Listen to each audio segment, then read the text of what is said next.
Nous sommes de retour sur le plateau de l'Africa Newsroom pour la deuxième partie de cette émission, toujours en compagnie de nos invités, Monsieur Pierre-Franklin Tavares et Monsieur Mahamat Asilek Alata.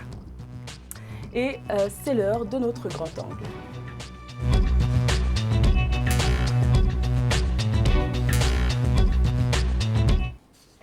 Les sommets se succèdent et continuent d'affluer en Afrique. Après la Chine, la Russie et la Grande-Bretagne, c'est au tour de la France et de la Turquie d'organiser leurs sommets.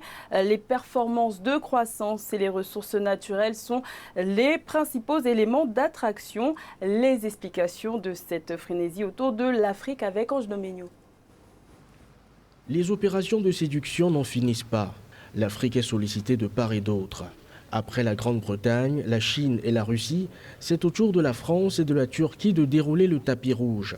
Ces deux pays vont organiser au mois d'avril et juin 2020 des sommets internationaux. Depuis pratiquement le début des années 2000, il y a comme une sorte de retour vers le futur en Afrique. C'est un continent où il y a une croissance qui se trouve quand même entre 4 et 4,3%, si on prend simplement entre 2000 et 2017. La deuxième chose, je pense aussi, c'est la réalité du potentiel africain qui n'a jamais été démenti. Les ressources naturelles, elles sont là. La croissance démographique, qui représente aussi une opportunité. C'est une population qui est jeune. L'attention portée au continent africain s'explique en grande partie par ses performances économiques. Le taux de croissance est estimé à 3,6% en 2020. L'inflation devrait s'atténuer et le fardeau de la dette se stabiliser.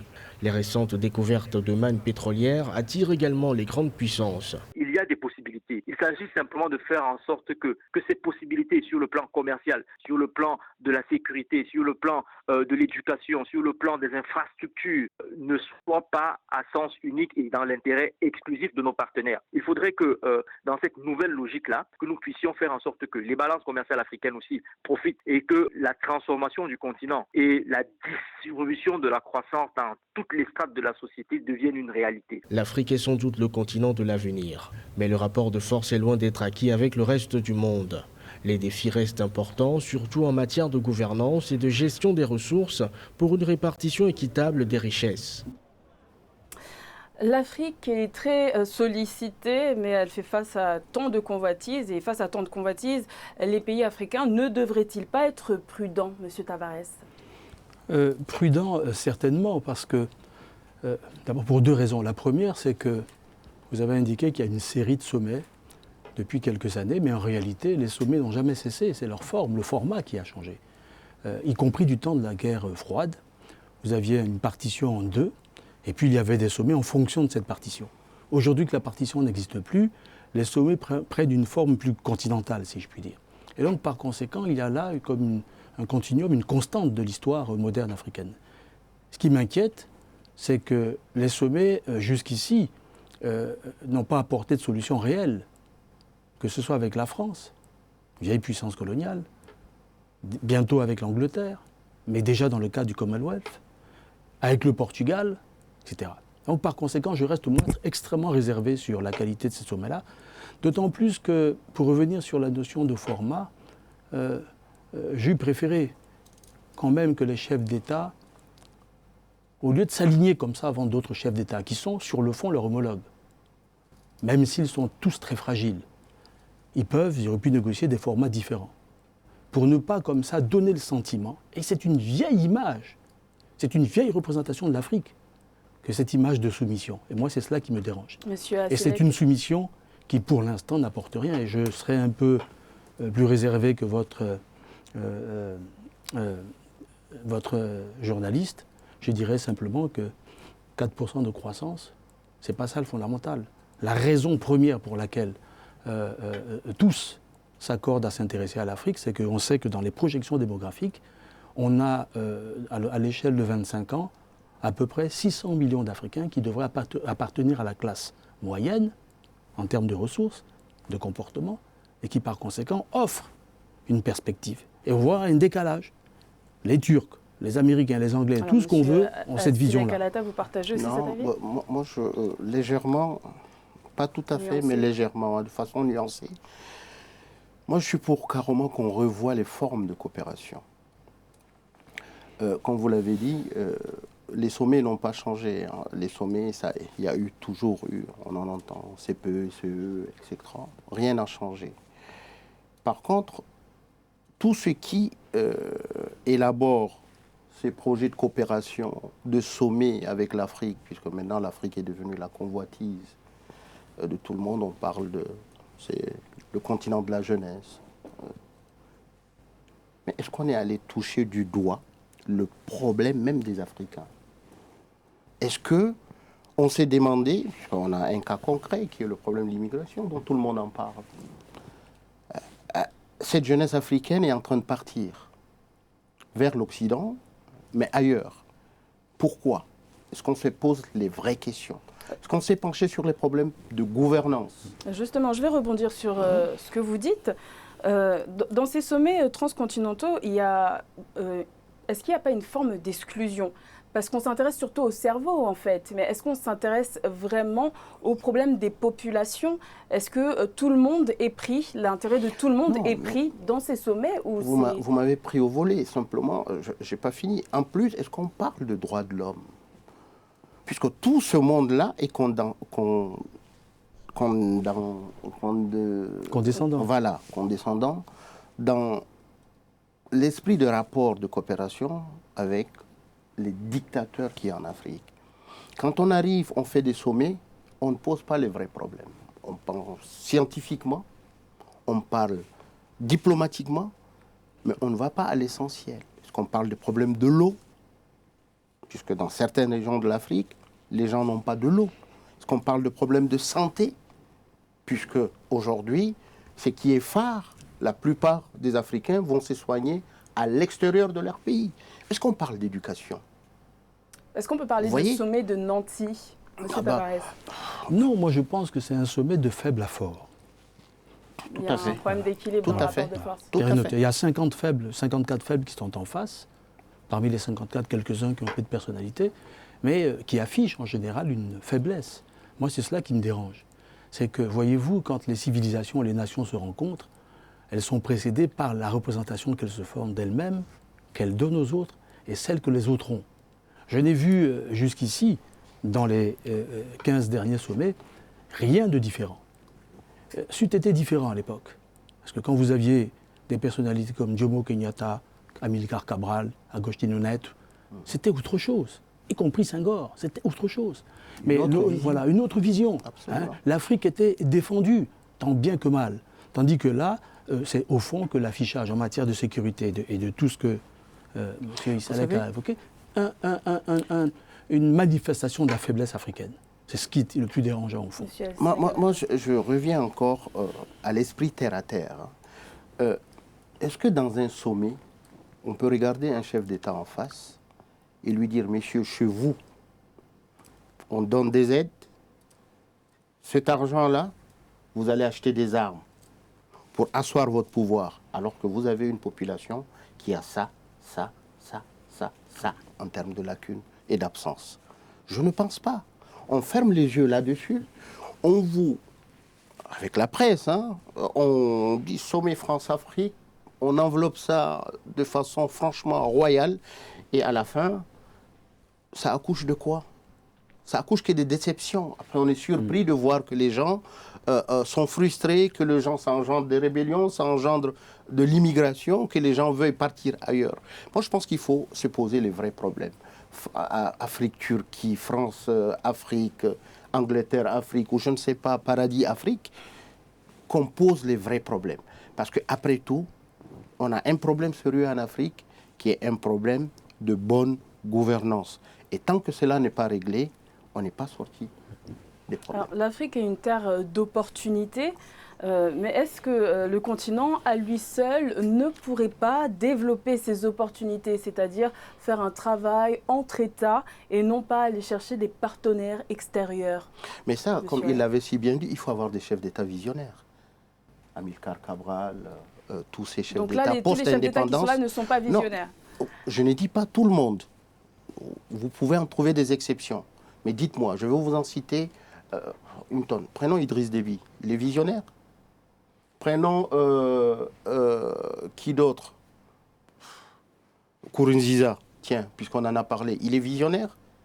Ils sont nombreux comme ça. Et moi, je ne pense pas. Visionnaires pour leur pays, mais pas à l'échelle continentale, peut-être. Je ne parle pas de ça. Un chef d'État, tu ne vis pas en autarcie. Tu vis avec des pays autour de toi. D'accord? Et c'est comme ça. La vision que tu as pour ton peuple, il faudrait l'élargir, puisque tu vis en communauté.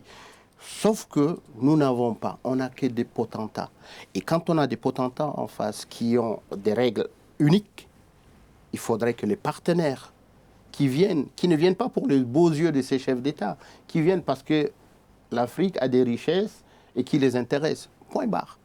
Donc, il faudrait qu'il y ait, comme on dit le terme avec la Chine, gagnant-gagnant, que ce soit gagnant-gagnant aussi avec le reste du monde. Monsieur Tavares, un commerce entre États, enfin, même pas un commerce, c'est un partenariat entre États africains. Je l'ai toujours dit, il faut faire une approche de classe sociale.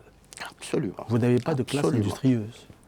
Vous avez ceux qui organisent aujourd'hui les États ne représentent que, s'ils ne sont pas eux-mêmes, ils ne représentent que ce qu'on appelle la bourgeoisie comprador. Voilà. Et donc, par conséquent, on ne peut pas leur demander d'accomplir ce qu'une bourgeoisie comprador, qui ne fait que prélever ce qu'elle peut prélever dans les échanges commerciaux, on ne peut pas lui demander d'accomplir autre chose.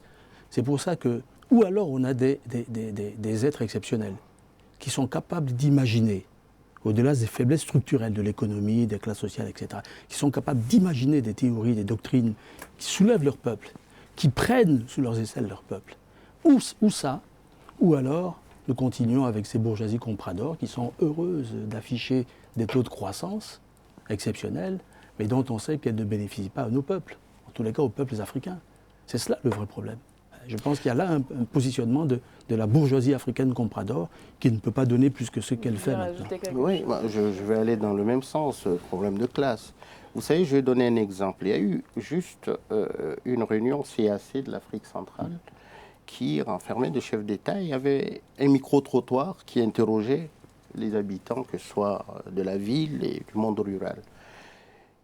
J'ai été beaucoup plus capté par la femme à qui on a posé la question. On dit, madame, aujourd'hui, vous savez, on va vous faire un passeport, vous allez voyager sans visa entre les pays de l'Afrique centrale. Donc il y a un sommet qui s'est fait présentement à N'Djamena. Elle dit au bonhomme, mon fils, leur sommet là va me régler le problème d'eau que j'ai ici, puisque je fais 3,5 km pour aller prendre de l'eau. Si c'est ça, oui, j'adhère. Vous savez, c'est terre à terre. Donc, c'est beau tout ça. C'est jalonné, c'est bien organisé, sommet de Genève, on voit un président souriant qui est dans les bras d'un de l'autre. Mais ça ne règle pas le problème de tout le jour. Et quand il y a une exclusion de classe, comme il l'a dit M. Tavares, ça ne peut pas aller. Ça a été expérimenté depuis les indépendances, ces genres de choses, et ça n'a rien changé. Et est-ce que la multiplication de ces sommets et de ces partenariats ne risque pas d'alourdir la dette de l'Afrique qui est déjà très gonflée ?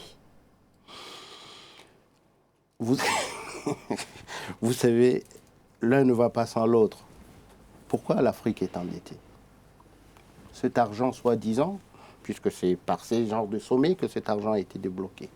Pourquoi on n'a pas cherché cet argent est allé où ? Est-ce qu'on a pensé à faire un audit ? Non. Monsieur Tavares, vous partagez cet avis ? Oui, tout à fait. Ce que je dirais pour ajouter aux propos de M. Assilek, c'est que ce n'est pas la dette en elle-même qui est un problème. Voyez-vous, la plupart des grands États sont endettés. C'est ce qu'on fait de la dette, où elle va, à quoi elle sert. Exactement. Et là, en l'occurrence, on a des dettes qui sont, si je puis dire, qui fonctionnent contre les États, au profit de quelques-uns, et contre nos populations. Parce que si vous vous endettez pour créer un hôpital, pour faire une infrastructure, que vous la rentabilisez, que les planteurs peuvent déplacer plus facilement leurs produits, qui deviennent donc moins périssables, etc., vous créez de la valeur ajoutée. Là, en l'occurrence, ce n'est pas le cas. C'est une dette monstrueuse et qui n'est d'aucun effet, si ce n'est celui d'enrichir quelques-uns. Et voyez-vous, ces dettes-là sont le pendant, l'inverse caché de ces sommets-là. Et c'est pour ça que, bien évidemment, nous sommes toujours très opposés à ça. Les plus optimistes parleront d'opportunités, les plus pessimistes y verront de la recolonisation. Est-ce qu'il y a un juste milieu entre les deux visions ? Moi, je donnerai un exemple très simple. Celui de la République du Cap-Vert. Lorsqu'il arrive à l'indépendance, On a là, Cabral ayant été tué, nous avons sa génération qu'il a formée qui prend le pouvoir sur l'honnêteté de la gestion publique. 200 $ de PIB quand les Portugais s'en vont. Aujourd'hui, ils sont à hauteur du Maroc. Et il n'y a rien là-bas. Voyez-vous, il n'y a que l'honnêteté. Ce qu'on appelle, d'une manière générale, la ressource humaine. Par conséquent, c'est cela le vrai problème, Madame Mwamba. C'est cela le vrai problème. C'est que lorsqu'une classe politique décide d'être honnête, on voit en 20 ans tout de suite comment elle change. Dans les pays d'Asie, il y a de la corruption, bien évidemment. Mais les classes politiques avaient, partant à peu près du même niveau que nous au moment des indépendances, vous les voyez aujourd'hui. Hein, parce que là-bas, on a des vrais pouvoirs. Voilà, vous, Monsieur Silek Alata, vous partagez cet avis? Est-ce que ces sommets sont une opportunité ou une... C'est pas une opportunité. C'est pas une opportunité dans le vrai sens du terme. Voilà, on en parle d'opportunité parce que simplement ça vient renflouer les caisses quand on est en état de crise et que ça vous fait souffler un peu. Mais dès que l'argent est dilapidé, on revient à la case départ si ce n'est pire. J'avais tout à l'heure parlé de bonne gouvernance. Je pense que de ça. Il a donné l'exemple du Cap-Vert qui est parti d'une génération d'hommes intègres qui ont voulu travailler. Et cet esprit patriotique qui manque aujourd'hui, puisqu'aujourd'hui, la plupart des gens vous amènent des termes anglo-saxons qu'on trouve maintenant pour dire oui, ceci, cela. Mais le vrai esprit patriotique n'y est plus dans beaucoup de pays. Chacun pense que je veux vivre comme ça, je veux vivre décemment, je m'en fous. Ceux qui sont à côté peuvent périr, moi, mes enfants, etc. Et c'est ce qui se passe. Tout l'argent qu'on envoie en termes d'aide, en termes de coopération, quand ce n'est pas bien suivi, finit toujours dans les poches des individus. Nous arrivons c'est exactement terme de cette deuxième partie. On va finir sur ces mots. On va faire une courte pause et on se retrouve juste après pour la suite de l'ANR.